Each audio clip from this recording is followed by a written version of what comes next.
Como os decía también, Olga es experta en innovación y en business development.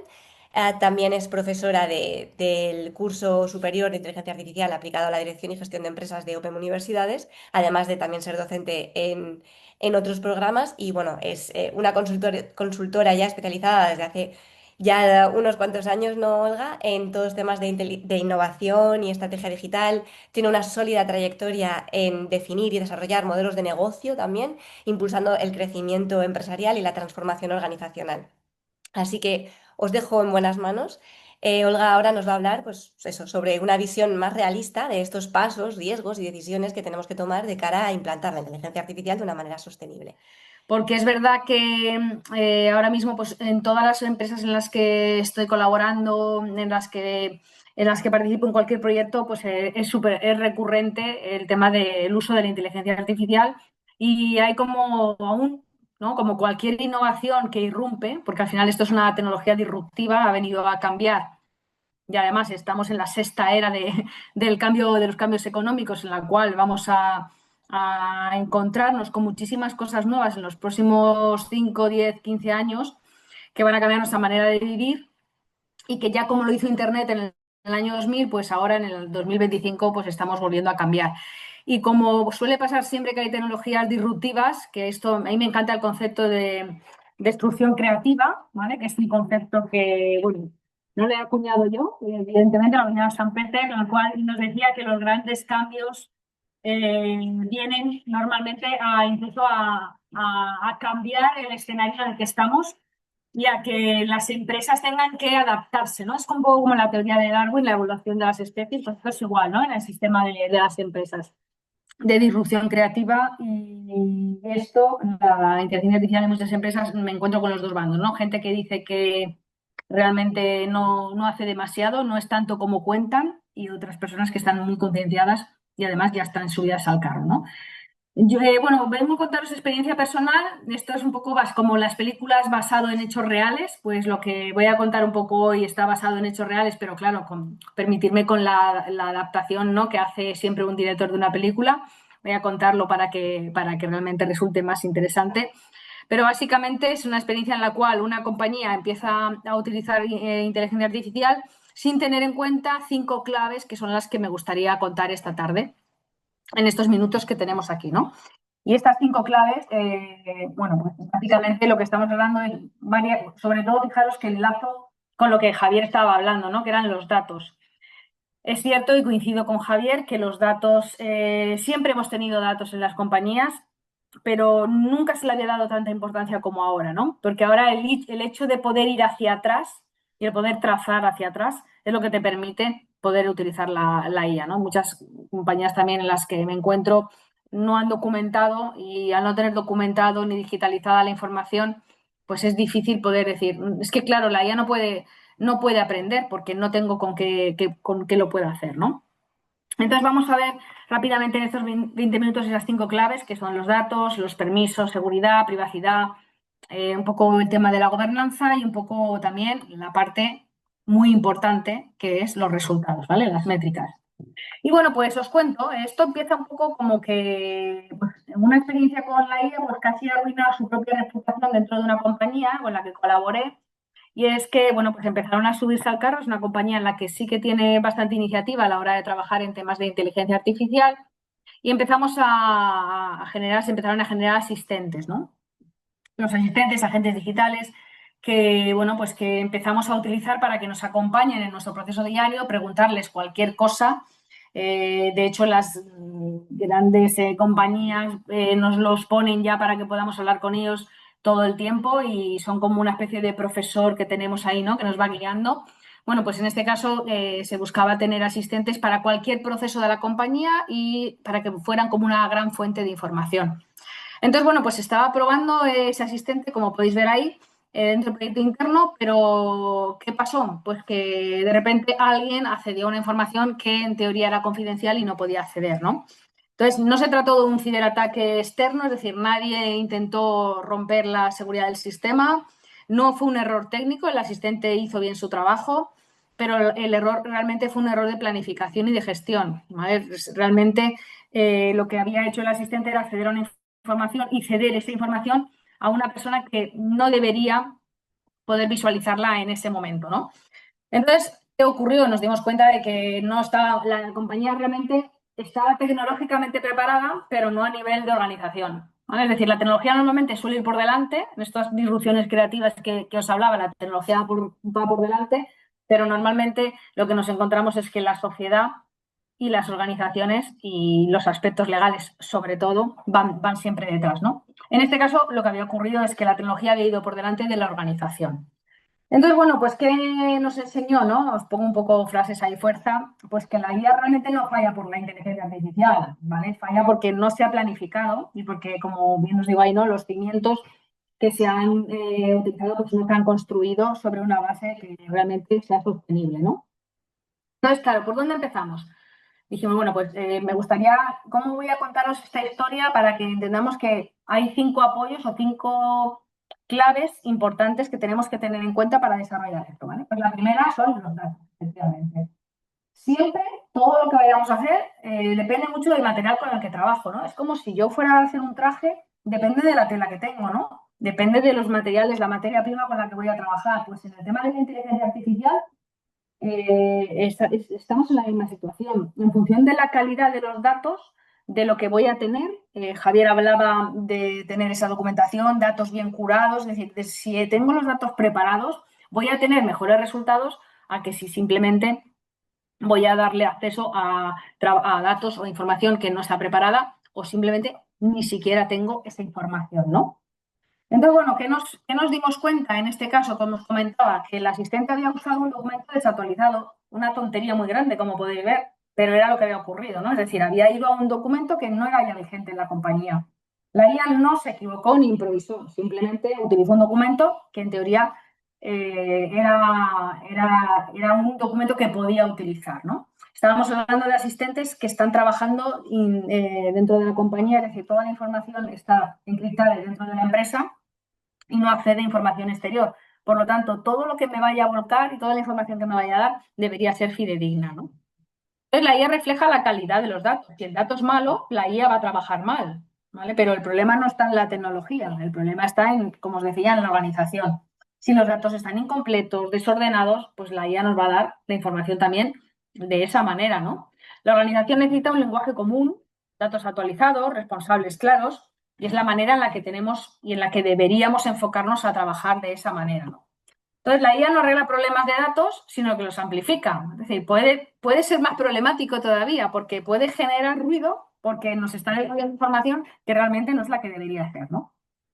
La segunda, bueno, creo que la parte de datos, ha hablado mucho Javier y creo que está bastante clara, ¿no? Pero en resumen, datos de calidad, importante, bueno, primero tener datos, después tener datos de calidad, datos que se puedan acceder, es decir, poder tener esa documentación. Javier hablaba, ¿no? de ese entrenador que recogía toda la información, pues eso es muy importante, ¿no? Poder disponer de toda esa información. Un contexto vivo, es decir, datos que se van alimentando y van aprendiendo y vamos teniendo cada vez más información gracias a sus datos. Y una cosa que me suele ocurrir también es muchas veces me preguntan o me dicen, no tenemos tiempo, ¿vale? No tenemos tiempo de documentar. Bueno, creo que hay herramientas también para poder automatizar al máximo la gestión de la documentación y el poder tener información de cualquier cosa que hagamos. Y ese tiempo que vamos a dedicar a esa curación de datos nos va a dar resultados después. Por lo tanto, es una inversión de tiempo que si queremos utilizar inteligencia artificial, pues debemos pasar por ahí. La segunda clave, ¿vale? Siguiendo con el susto que nos pasamos, que nos pegamos, perdón, es un tema de permisos y seguridad, ¿vale? Para mí sería una clave muy importante. Es decir, no todo el mundo, ¿vale? Debería poder acceder a toda la información, salvo que sí puede ser así, ¿vale? Está claro que trabajamos con información confidencial dentro de una compañía o niveles diferentes de jerarquía de acceso a la información y depende evidentemente de la industria en la que nos encontramos, pero eso es lo que ocurrió. Simplemente es que había una persona que accedió a una información que en teoría pues no debería haber podido acceder, ¿no? Entonces la IA no va a decidir quién puede entrar y quién no puede entrar. La IA se configura, ¿vale? Y tiene que haber un sistema, evidentemente, que nos permita tener perfiles de usuario, que podamos gestionar esos perfiles de usuario. Luego hablaré del paso de la clave de la gobernanza, pero eso es lo que nos va a gestionar nos va a permitir una correcta gestión de los accesos. Vuelvo al tema, no estoy hablando de tecnología, vuelvo a hablar de organización. Si no tengo una buena gestión de los accesos, los permisos, los roles que tiene cada uno de los usuarios, pues lo que va a ocurrir es que tengo fallos de seguridad. ¿Vale? Por lo tanto, la seguridad no debería ser un freno, es decir, no hago algo por si acaso, sino que debo hacerlo, pero que tomando las medidas adecuadas, ¿no? Entonces, esto me evitará riesgos reputacionales y errores graves, ¿no? Esto me lleva también a cuando las empresas tienen muchas dudas de lo que voy a subir a la inteligencia artificial, va a estar público, pues dependerá del modelo que vayáis a elegir y dependerá de si es un modelo, pues como que evidentemente estás volcando información fuera o no la estás volcando fuera. Y bueno, pues sabemos que existen diferentes planes en las IAs generativas que comúnmente más utilizamos, que nos permiten proteger esa información de manera encriptada y que no entre nada al modelo y que nos dotan de seguridad. ¿Vale? Pues también me encuentro miedos al respecto, ¿no? A qué información no trabajo con información mía de mi compañía, no subo nada a una herramienta de IA generativa por el miedo a que esta herramienta pueda compartir y mis datos estén accesibles a todo el mundo, ¿no? O sea, hay que tomar medidas de seguridad y gestionar las herramientas como se deben hacer. Entonces, cuando la organización confía en la IA, que la IA es segura y lo hace con esta gestión de usuarios correcta, la opción también del modelo se dispara, porque permitimos que haya más usuarios utilizándola y al final va fluyendo por toda la organización y conseguimos que los procesos se automaticen y sean más rápidos, ¿no? Pero siempre y cuando trabajemos con ese modelo organizativo. La innovación solo funciona si avanzamos sin miedo, ¿no? Esta parte es una labor de normalmente departamentos de sistemas, departamentos de IT, que, bueno, pues que tienen que trabajar coordinados con departamentos más de dirección para que podamos todos trabajar con la seguridad del dato. La tercera parte o la tercera clave con la que me gustaría también hablar y la que me gustaría compartir es la de la privacidad, ¿no? Y aquí es un tema que se solapa con el punto 2, en la cual lo que no solamente controlamos si quién es el que accede a una pantalla o el que accede a un documento, sino que además lo que también queremos es darle permisos, ¿no? Queremos que lo que vaya a subir se pueda subir, ¿vale? Porque muchísimos de los equipos que contamos en una compañía utilizan información que no debería compartirse. Entonces, no solamente se trata de que lo que la IA me muestra no lo debería ver yo, sino que yo no utilice la IA para subir cosas que no debería hacer, ¿no? Aquí hay un tema también muy importante que es de educación. Los equipos deberían conocer cuáles son las informaciones o cuáles son los documentos que pueden o no pueden compartir y además cuáles son las herramientas que tienen y cómo las deben gestionar para que puedan compartirlos con la mayor tranquilidad posible. Aquí hablamos de confianza, ¿no? En este caso, lo que había ocurrido es que se había publicado, se había subido un contenido confidencial de bastante sensibilidad y lo que ocurrió, además de que se había compartido, es que se pudo acceder por el resto de la organización, ¿no? Y bueno, pues algo tan sencillo como esto ocurrió y bueno, pues se tuvo que tomar alguna medida rápida de resolver el tema de lo que se había comunicado y bueno, y tomar medidas que fue efectivamente gestión de permisos y educación, ¿vale? Para los equipos para saber lo que podían y lo que no podían subir a una plataforma de este tipo, ¿no? Entonces, a la IA le debemos pedir que trate los datos personales con la misma sensibilidad que una persona responsable, ¿no? Es decir, si yo te paso algo que es confidencial, tú sabes que no deberías pasarlo por un WhatsApp, sabes que no deberías subirlo a tu LinkedIn. Es decir, creo que todos tenemos una cultura ya de lo que es la propiedad intelectual del dato y en este caso deberíamos pensar lo mismo, ¿no? Es decir, no debería darle a ChatGPT o a cualquier otra IA generativa un documento que sé y que soy consciente que no debería compartir, solamente en el caso de que tenga herramientas que sí que me lo permitan, ¿no? Entonces hay que saber qué se puede usar, ¿vale? Y qué no en el caso de que nos ocupa, ¿no? Del tema de la seguridad. Entonces la cripto que mueve la IA, ¿vale? No son los datos, sino que es la confianza. Lo que revoluciona, hemos hablado del dato, hemos hablado de la seguridad y ahora me gustaría también que hablemos de este tema que es la confianza. Hemos pasado fijaros, así como en tres grandes olas, ¿no? Hemos pasado de confiar en lo que nos decían los medios de comunicación, antes de incluso de la era digital, ¿no? Pues lo que leíamos en un periódico, lo que nos decían en la radio, lo que veíamos en televisión, especialmente en televisión, era de nuestra total confianza en su gran mayoría. Recuerdo anuncios en los que te decían anunciado en televisión, ¿no? Y eso te proporcionaba una gran confianza. Esto se sustituye y evolucionamos en el momento que hacemos que entramos en la era digital, allá por el año 2000. Empezamos y trasladamos la confianza de la autoridad de los medios de comunicación, la trasladamos a la autoridad de otras personas y otras personas con diferentes enfoques. Podríamos decir que confiamos en las reseñas y en las opiniones que nos dan otros de cualquier empresa, es decir, nos apoyamos en lo que dicen muchísimas personas en la red, damos credibilidad porque hay un sistema en teoría objetivo de puntuación en diferentes plataformas que nos dan esa credibilidad y nos dan esa garantía de que el producto que vamos a comprar, el servicio que vamos a contratar, realmente va a satisfacer nuestras necesidades. Y además, no solamente la depositamos en gente anónima a la que no conocemos, que ha puntuado algo, sino que también la derivamos a personas que hablan de algo que tampoco conocemos de nada, ¿no? Entonces, fijaros cómo la confianza pasa de una autoridad en medios de comunicación a una autoridad en personas. Estamos dándole credibilidad a cualquier persona que a través de una red social, estoy hablando pues, sobre todo de tema de influencia, está hablando de usos, de opiniones, de experiencias personales, de productos y servicios, ¿no? Y hoy esa autoridad va a volver a cambiar.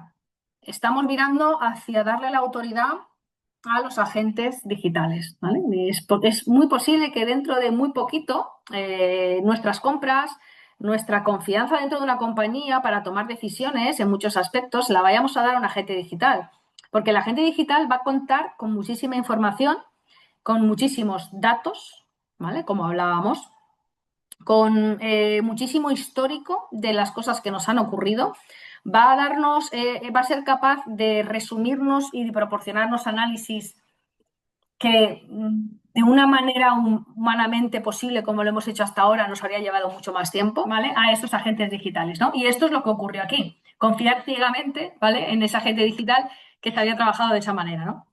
Bueno, me queda el gobierno del dato, como os decía. Tenemos que, bueno, pues que trabajar de una manera en la que haya alguien en una compañía que decida qué catálogo de asistentes se va a utilizar o qué asistentes se va a utilizar, que sea la única, que de una manera dirigida organicen, ¿vale? Toda esa información contra la que tenemos que preguntar, ¿no? Y la gobernanza del dato, por supuesto, también. Las fuentes tienen que ser oficiales. Alguien tiene que decidir e informar a la compañía dónde está la información, cuáles son los agentes que tenemos que utilizar, ¿vale? Y, por supuesto, pues no trabajar con versiones de diferentes documentos, etcétera, ¿no? Si no hay una gobernanza de ese dato, pues la IA va a generar ruido y con gobierno pues se genera evidentemente ese valor. Y por último, pues cuando la historia tiene final feliz, ¿no? Es cuando medimos todo. ¿Y qué se trata de medir en la IA? En la IA no tenemos que medir solamente el número de prompts que hacemos o las horas que hemos reducido en una automatización que tienen su impacto, sino que la IA debe ir muy dirigida a negocio, ¿vale? Entonces tenemos que medir esa productividad, esa calidad, pero sobre todo medir en qué realmente hemos invertido nuestro tiempo, cómo lo hemos mejorado y cuál es la ventaja competitiva que nos permite tener, ¿no? Entonces, os invito a que una vez que la utilicéis, hagáis métricas de en qué habéis mejorado y esto reforzará muchísimo la motivación de los equipos y la seguridad y la confianza del equipo directivo en las decisiones que toma de la adopción de la IA, ¿no? Entonces, la IA no tiene que hablar bonito, ¿vale? Os pongo frases, sino que tiene que tener un impacto medible, ¿no? Entonces, aquel incidente no fue un fallo del modelo, ¿vale? Sino que fue un espejo de un problema de organización. No se trata de tener IA, sino de unas condiciones para que la IA se convierta en un valor real.